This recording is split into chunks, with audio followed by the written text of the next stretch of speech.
नमस्कार, मैं हूं आपके साथ कौशलेंद्र प्रताप सिंह और आप देखना शुरू कर चुके हैं प्रजातंत्र टीवी। तटीय और मुंबई कर्नाटक भगवा पार्टी का गढ़ माना जाता है, फिर यहां पार्टी पकड़ होती क्यों दिख रही है, आज इसी पर आपसे चर्चा करेंगे, पूरा विश्लेषण भी करेंगे। आगामी कर्नाटक विधानसभा चुनाव में कांग्रेस पार्टी को स्पष्ट बहुमत मिल सकता है, इसकी भविष्यवाणी एबीपी सी वोटर ने बुधवार यानी 29 मार्च को जारी अपने ओपिनियन पोल या सर्वे में कर दी है। इस ओपिनियन पोल के अनुसार कांग्रेस को 115 से 127 सीटें, बीजेपी को 68 से 80 सीटें और जनता दल एस यानी जनता दल सेकुलर को 23 से 35 सीटें मिलने की उम्मीद है। इतना ही नहीं, तटीय कर्नाटक और मुंबई कर्नाटक, जिसे कित्तूर कर्नाटक के रूप में भी जाना जाता है, दोनों में भगवा पार्टी अपनी पकड़ खोती हुई दिखाई दे रही है। ये क्षेत्र की पारंपरिक रूप से बीजेपी का शुरू से गढ़ रहा है। इस संभावित गिरावट की वजह क्या है? क्या हिजाब मुद्दे का प्रभाव पड़ा? यहाँ जवाब खोजने की हम कोशिश करेंगे। बीजेपी विधायक विरूपक छप्पा और उनके बेटे के खिलाफ लोकायुक्त मामले के बाद से पिछले महीने से पार्टी बैकफुट पर है।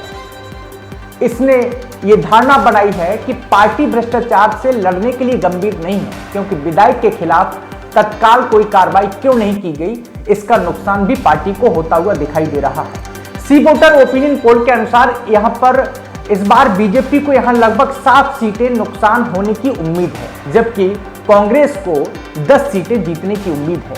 यहाँ कांग्रेस ने 2018 में मात्र केवल 3 सीटें जीती थी।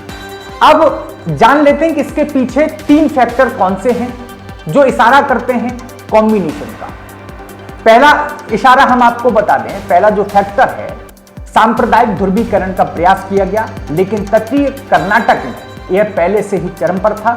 इसके लिए इसके विस्तार की बहुत कम गुंजाइश थी और उस सिद्धांत पर वोट बटोरना बहुत सीमित लग रहा था। दूसरा फैक्टर क्या है? बीजेपी के कोर कोडरों में से मोहभंग एक फैक्टर खास माना जा रहा है, खासकर वे जो बीजेपी का समर्थन करते हैं, राष्ट्रीय स्वयंसेवक संघ, बजरंग दल या अन्य का। अपनी बात का समर्थन करने के लिए उन्होंने बताया कि प्रवीण नेतारू की हत्या से नाराज प्रदर्शनकारियों, बीजेपी युवा मोर्चा के उन लोगों ने किस तरह प्रदेश बीजेपी अध्यक्ष नलिन कुमार कटील की कार का घेराव किया था। ऐसी भावना है कि जो लोग पार्टी के पैरोकार हैं, जरूरी नहीं है कि वे लाभ पाने वाले हैं। तीसरा फैक्टर आपको बताते हैं, यह संभव है कि एंटी इनकम्बेंसी भी एक फैक्टर बने। अधिकांश विधायक कई कार्यकाल से विधायक भी हैं। अब बात आते हैं कि लिंगायत मतदाताओं की अहम संख्या और 50 विधानसभा सीटों के साथ कित्तूर कर्नाटक भी बीजेपी के लिए एक और महत्वपूर्ण क्षेत्र है। इस क्षेत्र में बेलगावी, धारवाड़, विजयपुरा, बागलकोट, गड़क और हावेरी शामिल हैं।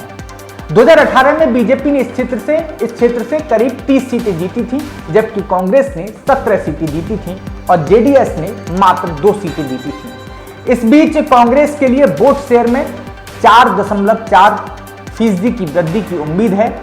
इसके साथ कांग्रेस के 27 सीटें जीतने का अनुमान है, जो पिछली बार की तुलना में 10 सीटें अधिक हैं। ये एक ऐसा क्षेत्र है जहां लिंगायत वोट बहुत महत्वपूर्ण है। तथ्य यह है कि पार्टी में सबसे बड़े लिंगायत नेता यानी बीएस येदियुरप्पा मुख्यमंत्री पद के उम्मीदवार है ही नहीं, और मुख्यमंत्री जो बॉम्बई हैं वो लिंगायत नेता हैं।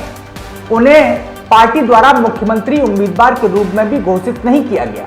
बीजेपी के नेतृत्व वाली राज्य सरकार के लिए एक और चुनौती कर्नाटक महाराष्ट्र सीमा विवाद है। दोनों राज्य सरकारों, जिसमें खुद बीजेपी सत्ता में है, उन्होंने 800 से अधिक सीमावर्ती गांव पर दावा करने के लिए बार बार रस्साकसी की है।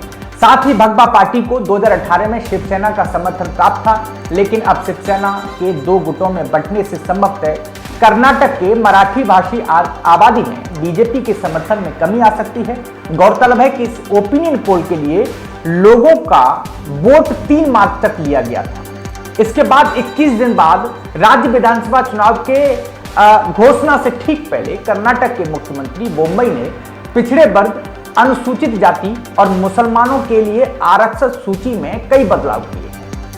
24 मार्च को घोषित नई आरक्षण व्यवस्था के अनुसार प्रमुख जाति लिंगायत, और बोकालिगा दोनों को पिछड़े वर्ग सूची के भीतर अतिरिक्त 2% आरक्षण मिलेगा। सरकार ने लिंगायतों और बोकालिगाओं के लिए कोटा बढ़ाने के लिए मुसलमानों के लिए 2वीं श्रेणी के लिए आरक्षण को समाप्त कर दिया है। इसके अलावा अनुसूचित जातियों की सूची में 6% आरक्षण मदिकों के लिए अलग रखा गया है और कर्नाटक में उपजाति आरक्षण को अनिवार्य बनाते हुए बाकी बचे कोटे को अन्य दलित जातियों में विभाजित कर दिया है। नए वर्गीकरण के अनुसार होले और दक्षिणपंथी दलितों के पास अब 5.5% और बंजारा सहित सवर्ण दलितों को एससी सूची में 4.5 आरक्षण मिलेगा। ये था पूरा डेटा रिसर्च के माध्यम से जो हमने आपके साथ रखा। अब आप बताइए आपकी इस विश्लेषण पर क्या राय है, हमें कमेंट सेक्शन में जरूर बताएं।